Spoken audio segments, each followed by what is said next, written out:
మరికొద్దిసేపట్లో అయోధ్య నగరంలో బాలరాముని విగ్రహ ప్రతిష్ఠ నేపథ్యంలో ఉమ్మడి పశ్చిమ గోదావరి జిల్లా వ్యాప్తంగా కూడా పండగ వాతావరణం నెలకొంది. వేకువజాము నుంచి కూడా హరిరామ కీర్తనలు, శ్రీరామ సంకీర్తనలు, హనుమాన్ శైలేశతో జిల్లా వ్యాప్తంగా కూడా పండగ వాతావరణం నెలకొంది. ఎక్కడికెక్కడ శ్రీరామనామకి సంబంధించి పూజలు, శ్రీరామునికి పూజలు నిర్వహిస్తూ అనేక సాంస్కృతిక కార్యక్రమాలు అయితే చేపట్టారు. ఎక్కడ చూసినా హరినామ సంకీర్తనలే వినిపిస్తున్నాయి. జిల్లాలో పల్లెల్లోని, పట్టణాల్లోని, వాడల్లోని తెలియకుండా ఎక్కడికెక్కడ కూడా హరినామ కీర్తనలు, శ్రీరామ కీర్తనలు ఏర్పాటు చేసి శ్రీరామునిపై తమకున్న భక్తిని అయితే చాటుకుంటున్నారు. మనం ఇప్పుడు ప్రస్తుతం ఏలూరులోని ధర్మబేరి ప్రాంగణంలో ఉన్నాం. ఇక్కడ చూస్తే అయోధ్య రాముడు ప్రాణ ప్రతిష్టకు సంబంధించి ఇక్కడ అనేక సాంస్కృతిక కార్యక్రమాలు నిర్వహించారు. సార్ చెప్పండి, అయోధ్య రాముడు మన చిరకాల స్వప్నమైన కళ ఈరోజు ప్రాణ ప్రతిష్టగా అయితే పూనుకోవడం జరిగింది. దీన్ని మనం ఏ విధంగా చూసుకోవచ్చు? ఇది చాలా సంతోషంగా ఉందండి. ఈ అయోధ్యలో బాలరాముడు విగ్రహ ప్రతిష్ట మహోత్సవం సందర్భంగా ఏలూరు నగరంలో కూడా ధర్మబేరి ప్రాంగణంలో నారా శేషు గారి ఆధ్వర్యంలో ఈ కొన్ని కార్యక్రమాలు నిర్వహిస్తున్నాం. అలాగే ఇప్పుడు ఆల్రెడీ హనుమాన్ చాలీసా కార్యక్రమం జరుగుతుంది. అలాగే సాయంత్రం 6 గంటలకు రామజ్యోతి కార్యక్రమంతో ప్రారంభమై స్వామివారికి దర్బార్ ఉత్సవం జరుగుతుంది. ఈ దర్బార్ ఉత్సవంలో సీత, లక్ష్మణ, ఆంజనేయ సహిత శ్రీరామచంద్రమూర్తికి పుష్పయాగం, అలాగే సహస్ర దీపాలంకరణ, ఉయ్యాల సేవ, అన్నమయ సంకీర్తనలతో కూడిన కార్యక్రమాన్ని ఏలూరు నగర ప్రజల సమక్షంలో, వేలాది మంది భక్తుల సమక్షంలో చేయడానికి అన్ని ఏర్పాట్లు నారా శేషు గారు పూర్తి చేసి ఉన్నారు. కావున 50 మంది భక్తులు ధర్మబేరి ప్రాంగణానికి విచ్చేసి స్వామివారికి జరిగే కార్యక్రమాలను తిలకించి తీర్థ ప్రసాదాలు స్వీకరించవలసిందిగా మరీ కోరి ప్రార్థిస్తున్నాం.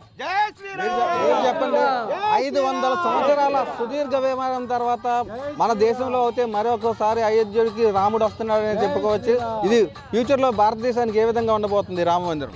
ఈ రామ మందిరం అనేది భారతదేశంలో కాదు, ప్రపంచ దేశాల్లో కూడా అత్యంత ప్రతిష్ఠితంగా నిర్మించబడింది. కాబట్టి అన్ని దేశాలలో కూడా ఈ రోజున శ్రీరామ్ శ్రీరామ్ అనుకుంటూ నినాదాలతో చాలా ఆనందంగా ఉన్నారు. మీరు చెప్పండి, రామ మందిర నిర్మాణానికి సంబంధించి అయితే పూర్తయింది. మరికొద్దిసేపట్లో బాలరాముని ప్రతిష్ట మహోత్సవాన్ని మీరు ఏ విధంగా ఆస్వాదిస్తున్నారు? ఇది చాలా హిందువులందరికీ చాలా గర్వకారణం. హిందువు ఒక్కటే కాదు, ప్రతి ఒక్కళ్ళు కుల మతాలకు అతీతంగా భారతదేశంలో నిర్మిస్తున్నటువంటి ఈ రామ మందిరం, బాలరాముడి విగ్రహ ప్రతిష్ట అంగరంగ వైభవంగా అనేకమైన కార్యక్రమాలు చేస్తున్నారు. దాంతోపాటు వృతాభక్తిగా మన ఎన్స్క్వైర్స్ అధినేత నారా శేషు గారి ఆధ్వర్యంలో ఈరోజు ఇక్కడ హనుమాన్ చాలీసా, సాయంత్రం దీపోత్సవం అలంకరణ, అలాగే పురవీధుల్లో ఊరేగింపులు ఇవన్నీ ఉంటాయి. దీనికి ప్రజలందరూ పాల్గొని ఈ కార్యక్రమాన్ని దిగ్విజయంగా పూర్తి చేయాలని చెప్పి కోరుతున్నామండి. అలాగే చూసుకుంటే ఏలూరు ధర్మబేరి ప్రాంగణంలో జరిగే రామకూర్తి సంకీర్తనల కార్యక్రమంలో హిందువులే కాకుండా ముస్లింలు కూడా భారీ స్థాయిలో తరలి వచ్చారని చెప్పి ఒక ముస్లిం మనతో ఉన్నారు, వారు మాట్లాడి తీసుకుందాం. సార్ మీరు చెప్పండి, అయోధ్య రామ మందిర నిర్మాణాన్ని ఈరోజు మీరు ఏ విధంగా భారతీయులు పుట్టినందుకు చాలా గౌరవిస్తాం, గర్వపడుతున్నాం కూడా. అంటే అయోధ్య అంటే హిందూ ముస్లింకి సంబంధించి తగాదాలనే అందరూ ముందుగా చూస్తారు, మీరు ఏ విధంగా చూస్తున్నారు? మేమందరం ఒకటేనండి, భారతీయులంతా ఒకటి. దాంట్లో మేము బాగా అయినందుకు చాలా సంతోషిస్తున్నాను. మీరు చెప్పండి, అయోధ్య రామ మందిర నిర్మాణాన్ని మీరు ఏ విధంగా? మనం అందరం ఒకటే కదండి, కుల మత భేదాలు లేకుండా బతకాలి మనం అంతా, అంతే.